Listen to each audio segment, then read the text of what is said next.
Hi, welcome to the Boomer and Fudge channel. First of all, I want to say life is good. So today we're going to get into a few topics like why you should always support the NRA no matter how much gun control they push, why you really don't need an AR-15, all you need is a good shotgun and bolt-action rifle. That's all a hunter really needs because that's what the Second Amendment's about.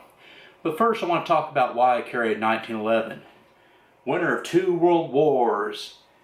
I carry a 45 because they don't make a 46. Ha ha ha. Whoa there, Grandpa. There's a few things I got to correct you on. First of all, the Second Amendment was made to fight government tyranny. 2, the NRA has betrayed us on many occasions. 3, there is such a thing called the 460 Roland.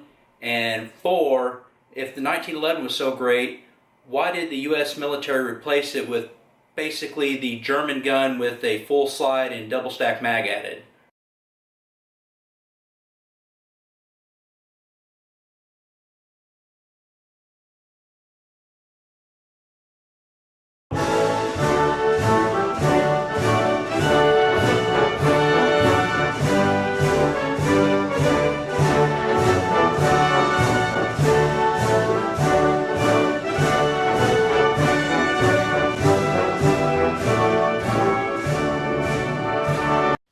Welcome to the Milsurp Mike channel. During the interwar period, Germany's military and weapons manufacturers were neutered by the Treaty of Versailles, but they quietly started to rebuild even before Hitler came to power, as the world was distracted by the Great Depression. As early as 1930, they realized they needed to field an improvement to the famous P08 Luger, which, while iconic, had several flaws with the toggle lock system. The Luger was also an expensive pistol to produce, with hand-fitted tight tolerances.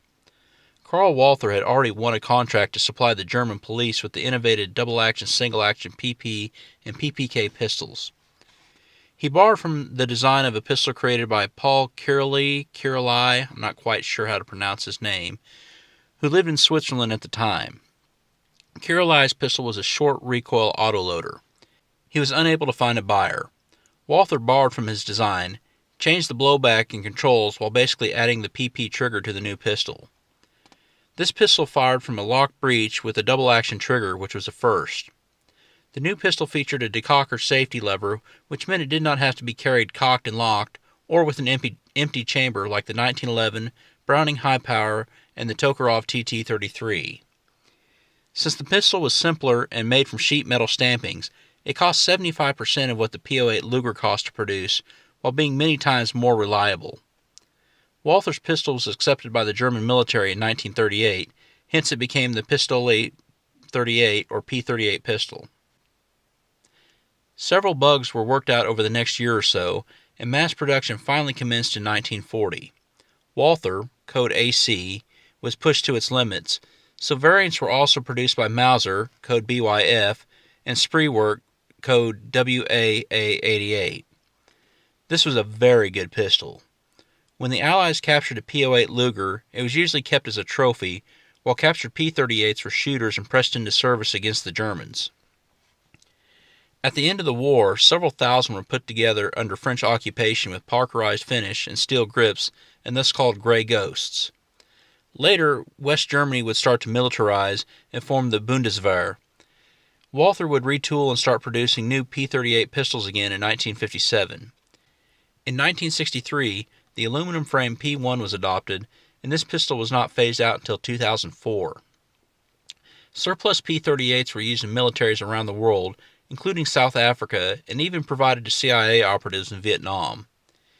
Many of the Wonder 9s of the latter half of the 20th century have copied the Walther's double-action, single-action trigger, takedown lever, sights, and general mechanics.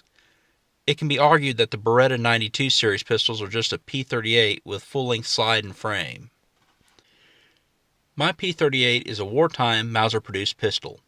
It is definitely rough, as the pitting can attest to, but it's a damn good shooter and exponentially more reliable than my P08. I can also just use regular range ammo in this and not have to search for 147 grain 9mm like I did with the P08. This is one of the first Milsurp pistols I purchased several years ago, and is a candidate to be upgraded in my collection, although I'll probably just get a nicer one and keep this one as a shooter. Please be aware of where your elected officials and the groups who claim to represent you stand on the Second Amendment. Please consider joining the GOA. the premier no-compromise Second Amendment organization, as well as your state organizations. If you like what you see, please check out my other content, like, comment, and subscribe. Also, please check out my Instagram, Twitter, Facebook, and who I support on Patreon. Thank you for watching, and as always, have a great day.